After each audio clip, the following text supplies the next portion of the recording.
Pinanindigan ng National Bureau of Investigation official na nanguna sa investigasyon sa mga pagbabanta ni Vice President Sara Duterte ang reklamong grave threats na inihain ng ahensya laban sa bise sa pagsalang ng dating hepe ng Cybercrime Division ito sa witness stand.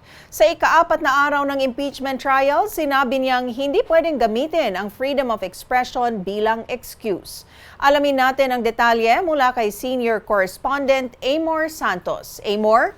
Mensyu, seryoso at totoo ang mga pagbabantang binitawan ni Vice President Sara Duterte laban kina Pangulong Bongbong Marcos, First Lady Liza Araneta Marcos at dating House Speaker Martin Romualdez. Yan ang pinanindigan ng testigong si Jeremy Lotoc. Siya yung dating hepe ng NBI Cybercrime Division na siyang nanguna sa investigasyon sa mga pagbabanta ng bise. Siya ang ikalawang testigo na ipirinisenta ng prosecution sa ika-4 na araw ng impeachment trial.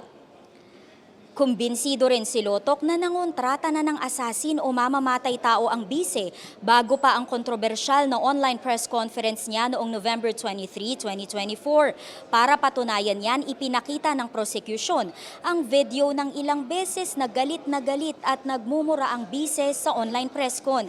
Narito ang ilan sa mga pagkakataong yan.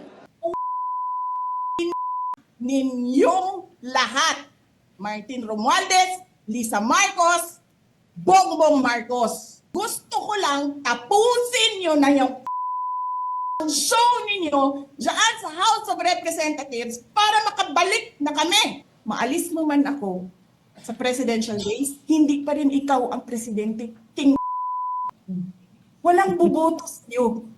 To me, as the chief investigator at that time, the utterances made by the Vice President was serious, and the threat was real and actual, sir.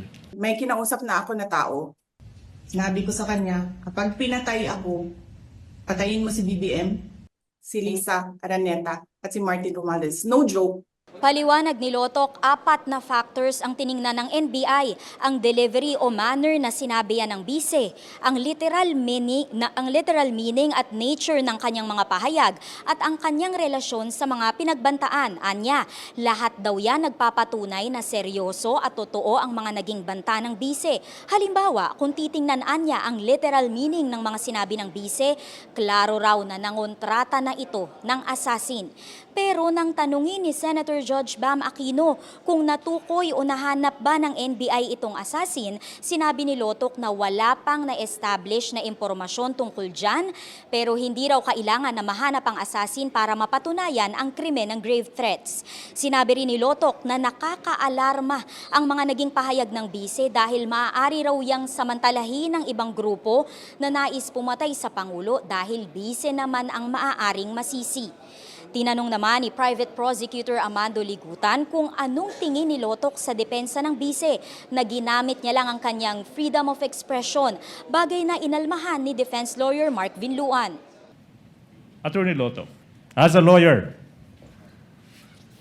and as the head of the NBI Cybercrime Division, that's the basis, Your Honor. Do you agree with this?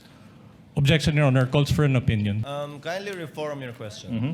In your investigation, did you consider this? If at all, and if any? Objection, Your Honor. Leader. There's basis, if at all, if Witness any. may answer. Yes, of course, Your Honor. We failed to see any amount of freedom of speech in that utterances. If we allow the argument that it is within the bounds of freedom of speech, if we allow that to become the norms of our society, then who would prevent anybody from doing the same to anyone? So imagine, Your Honor, the anarchy, the disorder, and the chaos it would bring to our country. Una nang inirekomenda ng NBI ang grave threats at inciting to sedition charges laban sa bise. Ayon kay Lotoc, 2 beses nag-issue ng sabpina ang NBI sa bise pero nagpadala lang ito ng abogado. Sa unang sabpina noong November 25, 2024, sinabi ng bise na may office matter siyang kailangang harapin. Sa pangalawang sabpina, sinabi ng NBI na iniimbestigahan na din ito ang umano'y banta sa buhay ng bise pero hindi pa rin dumalo si Duterte at sinabing obvious naman daw daw na nasa ilalim ng DOJ na siyang alter ego ng Pangulo ang NBI, kung kaya minarapat niyang hindi pumunta. Mensyo, ang giit ng depensa ay tinanggi na nila lahat ng mga alegasyon doon sa impeachment case laban kay Vice President Sara Duterte, kabilang na raw itong alegasyon na nangontrata siya ng assassin para patayin ng Pangulo, ang First Lady at dating Speaker. Mensyo. Well, Amor, mahaba-haba uli yung naging direct examination kay Lotoc. No? So, ngayon na rin ba siya na cross-examine?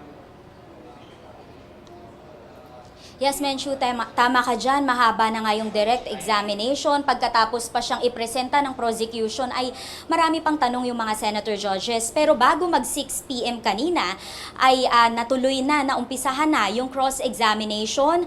Bago tayo mag-live, pinag-uusapan nila yung mga detalye nung naging investigasyon na pinangunahan ni Lotoc. But kanina nakita rin natin dito si Attorney Zulaika Lopez. Siya yung Chief of Staff ng BICE pero hindi pa tayo sigurado kung kakayanin pa ba ngayong araw o ngayong gabi na ipresenta pa siya dahil nga sa ngayon, sa mga oras na to, cross-examination pa rin ang gumugulong sa impeachment trial. Menshu.